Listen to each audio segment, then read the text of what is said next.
for investing your precious time, your day, in helping us to foster the future of education in Iowa, which I think we're getting glimpses of throughout the day. Speaking of investments in this day, I'm honored to introduce the planners who made this event possible. You've been hopefully monitoring the scrolling acknowledgement of the organizations that planned this event, but let me call out some individuals. This most certainly didn't come off without a small army of professionals, so if I call your name, please rise. Hold your applause until everybody's up. Chris Byam, you met him earlier, Chris Byam of Boone High School, Wendy Mim Harold and Gina Gessing of Northeast Iowa Community College, Michelle Hill of Waukee Apex, Adriana Johnson, Rockwell Collins, Pradeep Kotamraju, and Kelly Deemer of the Iowa Department of Education, Gail Cottville, Jennifer Meyer, Jill Lippincott of Iowa Economic Development Authority, Mary Meisterling, Alliant Energy, David Mitchell, Iowa Vocational Rehab Services, Lori Phelan, Iowa Jobs for America's Graduates, Adi Pomvase, Des Moines Central Campus, Ginny Sindelar, Associated Builders and Contractors of Iowa, Greer Sisson, U.S. Department of Labor, Eric Smith, Plumbers and Pipe Fitters 10, Local 33, Beth Townsend, Iowa Workforce Development, Tyler Weingarten of the TAI, and my teammates, Carrie Rankin, Carrie Britton, and Angel Mendez. If you're here, please rise and join me in a round of applause for these planners. Thank you. Thank you. Thank you. Some of these folks also serve on the teams you heard mentioned this morning. The National Governors Association, thank you, Michael Bartlett, for your support. The Siemens Foundation, thank you, David Etzweiler, for your support, made today's conference possible. Over the course of the last year and a half, there's been a very hard-working couple of committees on your behalf that have been advancing a work-based learning environment for Iowa, and they constitute what we've referred to as a core team of implementing planners and a home team of oversight and policy guidance. I won't name all these folks, there's several dozen, but if you're part of the core team or the home team for the NGA Work-Based Learning Policy Academy, please rise now, and everybody join me in acknowledging the hard work of these folks over the last year and a half.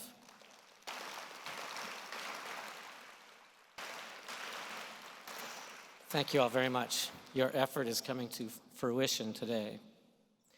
With that, it's my great honor to introduce today's keynote speaker.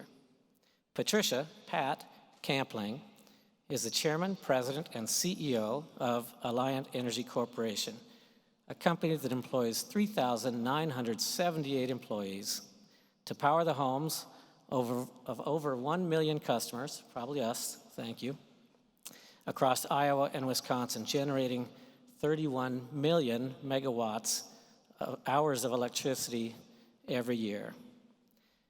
Pat's own bright STEM pathway was forged in the dark, literally, by major power outages that afflicted her hometown of New York City as a child. And like so many STEM professionals, that launched an insatiable curiosity that she carries with her today.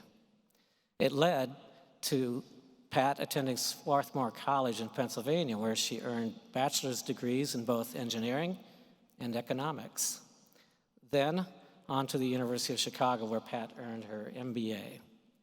Her 30-year tenure in the utility industry ranged from treasurer at Commonwealth Edison, chief executive officer of Interstate Power and Light, chief financial officer at Alliant Energy, then chief operating officer, among the many stepping stones to her distinguished leadership position. In addition to leading Alliant Energy, Pat serves on numerous boards of directors, including the American Transmission Company, Briggs & Stratton, and others. She is deeply committed personally and professionally to STEM education, and we're delighted to have Pat Kampling with us today. Everybody, Pat Kampling.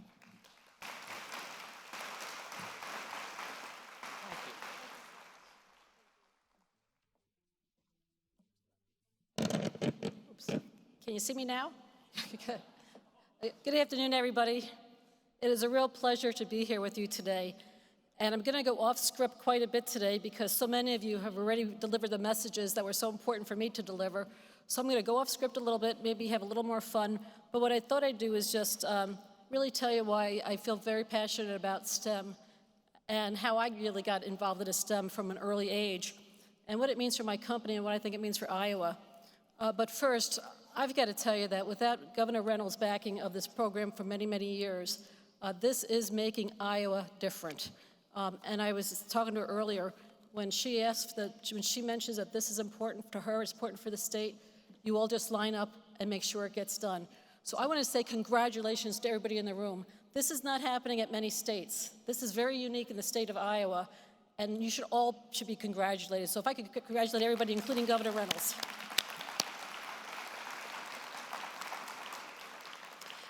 And I don't know who came up with the quote, "Greatness stems from Iowans," but that's really super cool, guys. And I would play that over and over again. And some of the videos you had online, I think were also incredible. And I was commenting, the video that you had, I think it was made in 2015, of the children that were talking about their careers in 2030, 2035. If you haven't seen it recently, go back and see it, because that's the workforce that we need at Alliant Energy, and we need in the state of Iowa, and actually we need all over the country. But that's a really amazing and powerful video. But the one thing that, again, I was going to go into more detail on this, but I decided not to. And so I'm going to have plenty of time for Q&A at the end. And the one thing I realized when I'm in Iowa, there's always lots of questions. I give this state credit for that, so I'm looking forward to a lot of questions. But the thing that was amazing to me just being here this morning was that the awareness that you're already talking about between the educators, the businesses, the state agencies, the state itself, the governor, to making sure that this is a topic that's top of mind. And why am I so passionate about this? Because we have a lot of jobs out there that people aren't either qualified for right now or they're not aware of. The not aware of is the one that really bothers me. So as a business leader, we're going to make sure that these jobs are known and make sure we work with the schools and the different agencies to make sure that the students are well prepared for these jobs. We have so many well-paying technical jobs here in Iowa by itself that aren't being filled. That's just not right. That's not right. But closing the gap will mean that more families will prosper, companies will grow, and our communities and our state will thrive. That's a really important thing. So one thing I really want to stress here, but again, the other speakers have stressed this. You don't need a four-year college degree to have a great career in STEM. But we need students and parents and educators to know that other path that is not necessarily a four-year degree. And I'm not asking for kids in elementary school to start picking their careers. That's not what this is about. Because as we talked about earlier, we don't really know what the jobs are in 10, 15 years, but we know what the foundation is going to be, and that's what we got to prepare the kids for. And I say both educators and parents as well. But the big thing is we've got to encourage the kids to enjoy math. So I'm going to go into a little background about how I got to love math growing up. But we also talked a lot about the soft skills that kids need, without a doubt. To be an effective member of the workforce, and quite frankly, effective member of society, you have to have those soft skills as well. And I know we talked about them today at some of the sessions. I think we're doing actually a pretty good job on those. And we're bringing more awareness to those, and we'll just make sure we work a little harder on those. But I think we're going good. But the opportunity that kids are not seeing a STEM education because they're not aware of it, that's just unacceptable, and that's what we got to change. So let me tell you a little bit about my background, and as Doctor mentioned, yes, I grew up in Queens. You can probably tell I'm not from Iowa. But it was a fascinating growing up in Queens, especially in the 60s. And keep in mind that, back then you had no calculators, you had no computers, and we actually had no air conditioning at the house. We actually didn't even have a car with air conditioning. So New York City gets pretty hot in the summertime. But I was a loving home that we challenged ourselves, and I'm first generation to go away to college, all my cousins, my siblings as well. And we didn't know what it took to get to college because nobody in the family went to college. So it was always just about working hard, good work ethic. But as I think later about my career and how I got into STEM, especially as a female back, from Queens in the 60s, because back in Queens, the girls didn't go to college. You were on a path that the girls didn't go to college. The boys could go to college, but the girls did not. So my parents are always very different about you work hard, you go to college. But I found out later that I actually was raised in a STEM environment. I didn't realize that at the time. Math was an everyday part of our lives at home. And I'll give you a couple of examples, and I can go on for hours about this. But my aunt worked at a department store and received a 20% discount off anything. I knew my 20% off any item numbers by the time I was in first grade. Again, before calculators. I became really, really good at math watching my hometown heroes, the New York Mets, at bat. My dad's a big baseball fan growing up in Brooklyn. But after each bat, we used to try to guess what the revised batting average was. It was kind of a family competition. And we were quicker than the guys on the TV most times. But again, we were always challenging ourselves with numbers and didn't realize it at the time. Now, the one job that I must say my dad made us do, although we kind of had to rotate it around the family, was on the long drives from New York to Florida. My dad wanted to know exactly what his miles per gallon were on that, the wood-paneled Oldsmobile. But math was a part of our life. So I grew up never being afraid of math. Neither were my sisters. Neither were my cousins. It was just part of our life. At an early age, 50 years ago, I was, a kid in second grade. And I knew back then I wanted to be an engineer because I had uncles that worked for NASA. And what was cooler than working for NASA in the 60s, getting men to the moon? I mean, how cool. Talk about a focus. So I always knew I wanted to be an engineer, and I knew there were no barriers. Nobody ever told me there were, and maybe that was good. So when you think about 50 years later, that I'm in a position that I'm in today with the great education I was able to get, it all goes back to those early days where we were encouraged to think math early on. And I still drive my kids crazy. My kids are 18 and 19. And when I still go to the grocery store, I try to estimate the bill before they ring it all up. I'm usually within a couple of percent. Drives them crazy. Because they don't even pay attention to the prices. They're putting stuff in the cart. So my encouragement to everybody here is make math part of the conversation without people knowing about it. Somebody earlier mentioned about, make sure you know how to apply math. Math is being applied every day. My kids, do I take free shipping or the $20 coupon on Amazon? There's math is every day, but talk about it in a very positive way. Because what I was concerned with, especially with kids that, were just out of high school now, I was surprised how many kids were still afraid of going math and science programs, and I don't get it. So I'm out there more encouraging folks to just have a different dialogue. Math is not hard. Maybe the classes are hard, but people are afraid, and once they're afraid, they're not going to be able to get over that barrier. So educators, parents, I encourage you to talk about math in a much more proactive and fun manner. And if you have to do it with baseball scores or miles per gallon, whatever, start doing it there, but build a foundation. So let me talk about Alliant Energy and why this is so important to us. We have about 4,000 employees, over 2,000 here in Iowa, but the vast majority of our jobs are out in the field, people proudly serving our customers each and every day. And those are jobs that do not require four-year college degrees. They require technical skills, a good work ethic, are very, very top lens on any employee now is a commitment to safety. And that's with most companies today, but you have to have a commitment to safety. So again, I encourage the educators and the parents to talk safety at home, because once you get to the workplace, that's going to be key. But you do require some technical training to come work for Alliant Energy. But last year, again, we had just about 4,000 employees. We had 300 apprentices at our company. That's a pretty large percentage of folks. Now, we are working to make sure that we have, I guess they refer to this as the silver tsunami. We have a lot of aging workforce that we're trying to catch up on. I think we're doing a great job with that. But the one thing before we started all the apprentice programs we had to make sure was that we had good training programs. So we had to up our training before we could bring the influx of apprentices in. But what I got to tell you, I keep saying young folks, they're much younger than me, so that considers them young. The attitude they come in with, positive work attitude, thankful to have a job, thankful to have benefits, willing to work. But you can also see that what we're hiring now are lifelong learners. And I got to give a lot of credit to the education community there, because these folks want to learn. They know their jobs are going to be different. They're challenged by how to make their job better every day.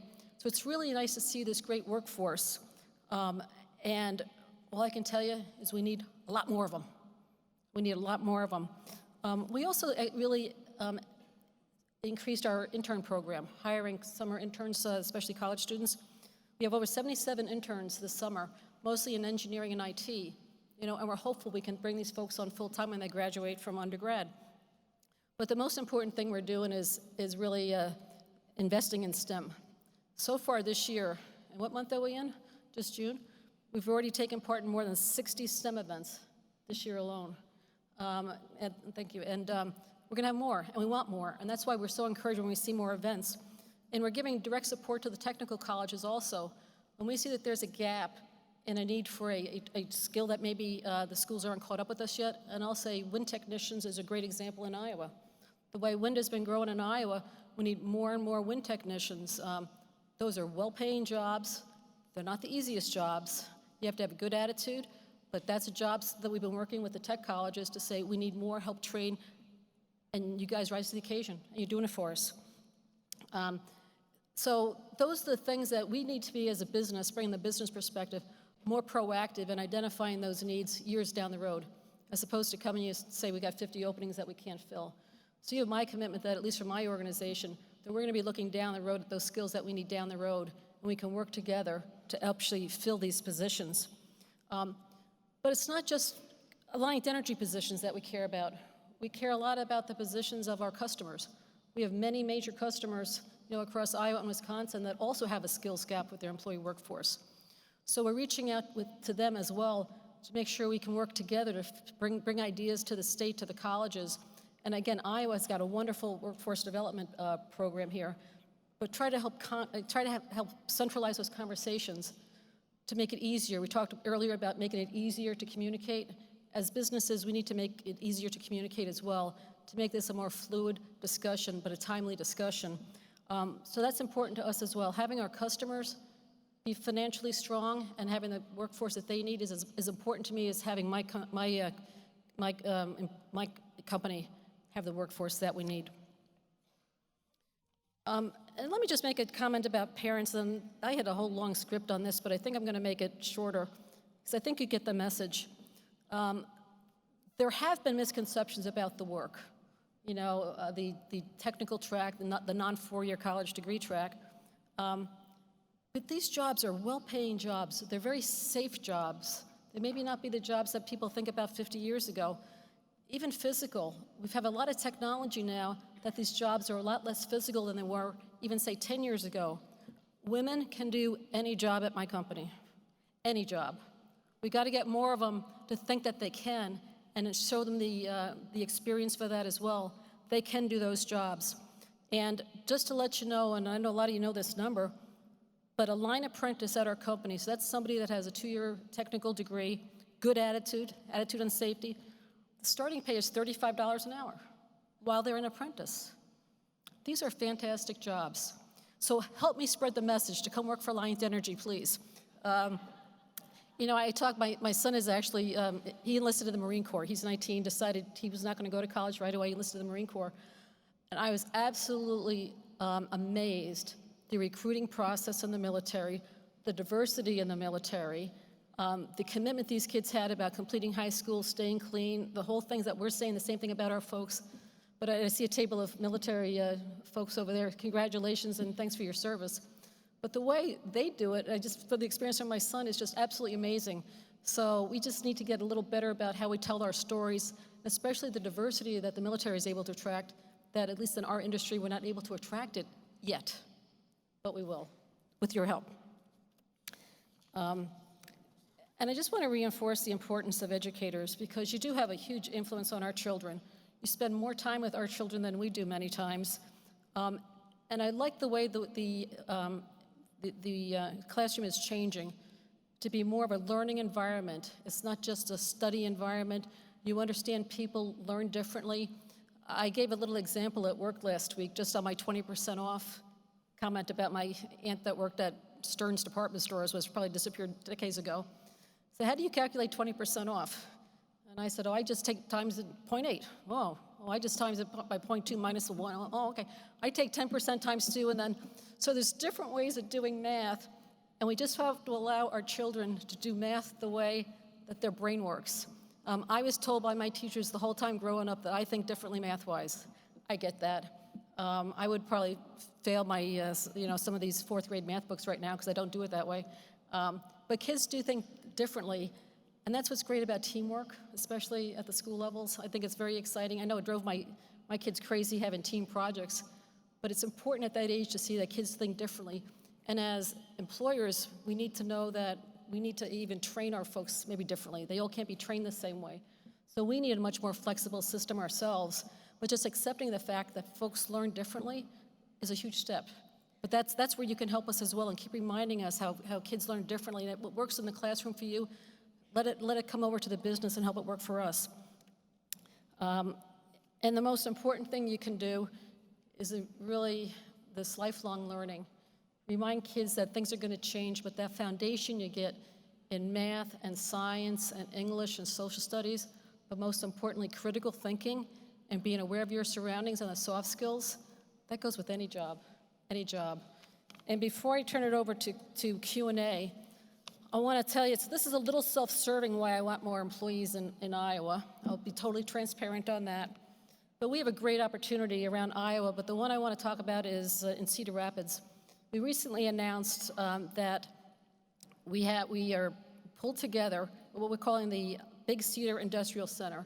It's a 1,300-acre site near the Cedar Rapids Airport, so if you go to Cedar Rapids Airport, it's just to the north of it, which we're in the process of seeking mega site certification, which will be the first for Iowa, which means we can attract huge investments to this state in a way we never could before. This could be thousands of jobs. And so just picture this. We have 1,300 acres. Think of the building, modern, efficient buildings, all the STEM workers that we're going to need not only to build, but to stay and operate. This is years and years of fantastic employment there. Latest technologies, but we need more employees to be prepared for these jobs. Matching the technically trained students with the well-paying jobs is something we have to do, but my goodness, you guys are doing it now. You're already thinking about that. We will have the jobs. We just make sure that we have the number of employees that we need. So there's opportunities like this that we see around the state here in Iowa. It's going to bring more people to Iowa, more investment, great paying jobs.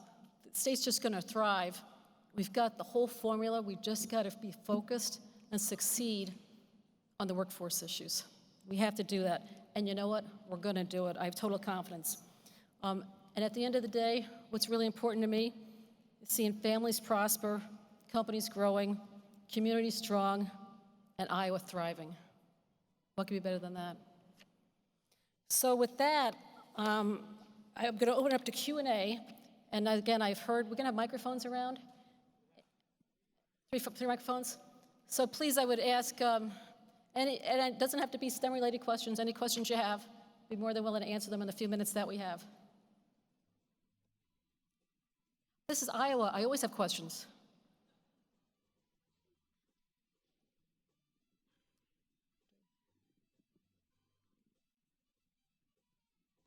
Thank you, Pat. I work at Drake University to prepare teachers, and we struggle with finding enough people who want to become math and science teachers. And so I'm wondering, okay, we're getting in a better, worse? Okay. Yeah, if you could repeat it, that'd be great. Thank you. Sure. We are struggling in Iowa to prepare enough teachers, especially at the secondary level. So I'm wondering, as you travel in circles with other CEOs and board members, or maybe around the country, are there some different models or things that we could think of? We just need more teachers in the STEM field in the K-12 schools, and we're willing to help. You know, I appreciate that, and I was not going to go down this bunny trail, but I will. So before I came to Wisconsin at Alliant Energy, I was actually looking at becoming, so I could be CEO or I could be a middle school math teacher. I saw this shortage back then, so this goes back 15 years.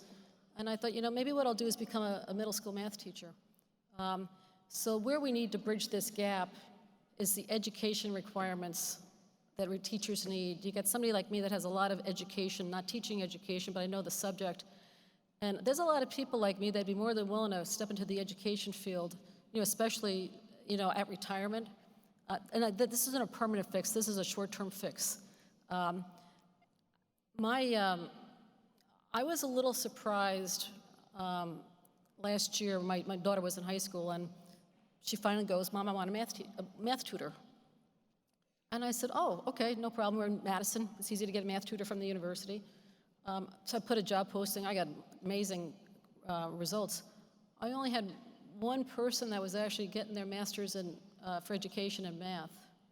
So that woke me up because I actually thought it was getting better, and it's not. But this is a constant theme that we just got to encourage more people to. I don't know how many folks are undergrad degrees in math going up? They're still level, okay, yeah, we just got, so maybe what we can do is just help on that. I don't have an answer for that, except some of us folks that are not professional educators might be able to bridge a gap if there's an opportunity to do that. But actually my sister-in-law, who's another engineer, she's working now, but she's looking at retiring. She's a little younger than me. She's looking for an opportunity to become a middle school math teacher as well. So I think there's those of us out here, if you can make it easier. This theme about making it easy to enable, I think that's a really important part of this, but that's discouraging. But you know what, I'm gonna take that back, and I'm gonna talk more about that, especially as I talk to kids in school, that having a math background and being a math educator is so powerful for what it can do for our state and our country, that's important. But I'm sorry to hear that's still a big issue. But I'm gonna take that back and see what I can do with that.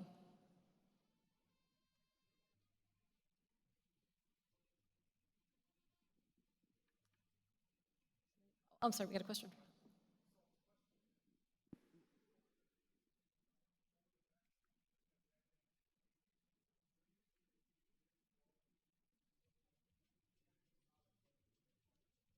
Yeah, renewable energy and solid waste, that's an excellent question.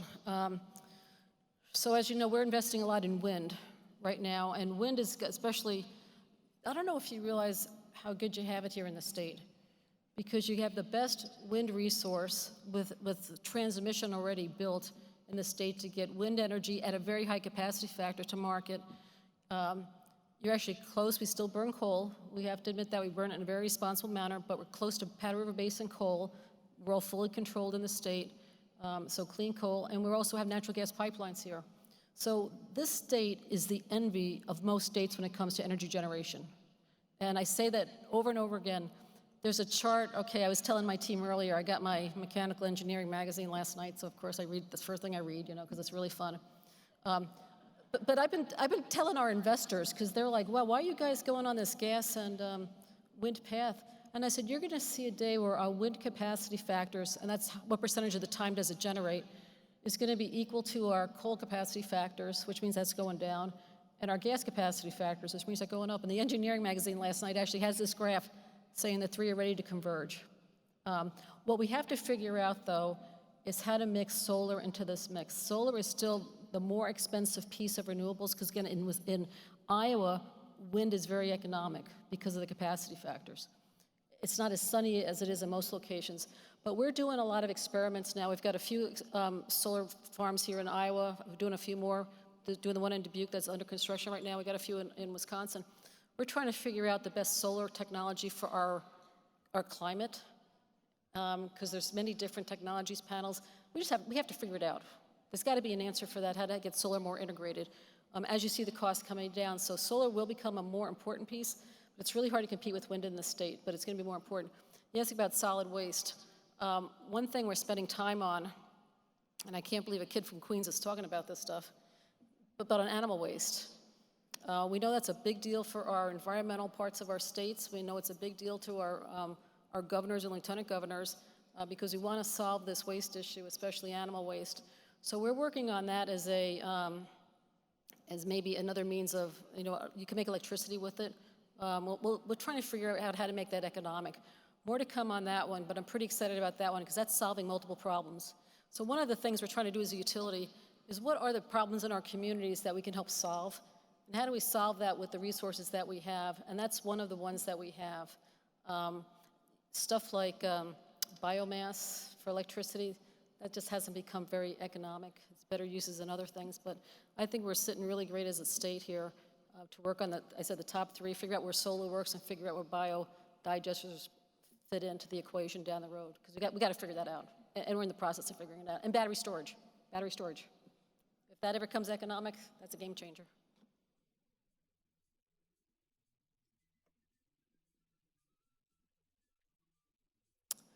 Okay, I think my time is up. Thank you, everybody. Appreciate what you're doing. You're doing fabulous. Keep doing it, and we'll be part of it.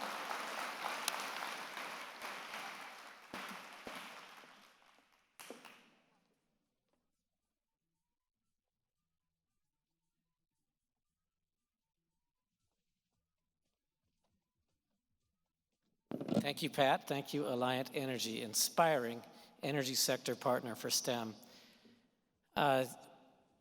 We have scheduled a break, but I think let's just forego that, or let's power through it. And I'll give you the option of taking a break once you know the adventure that's on the horizon here.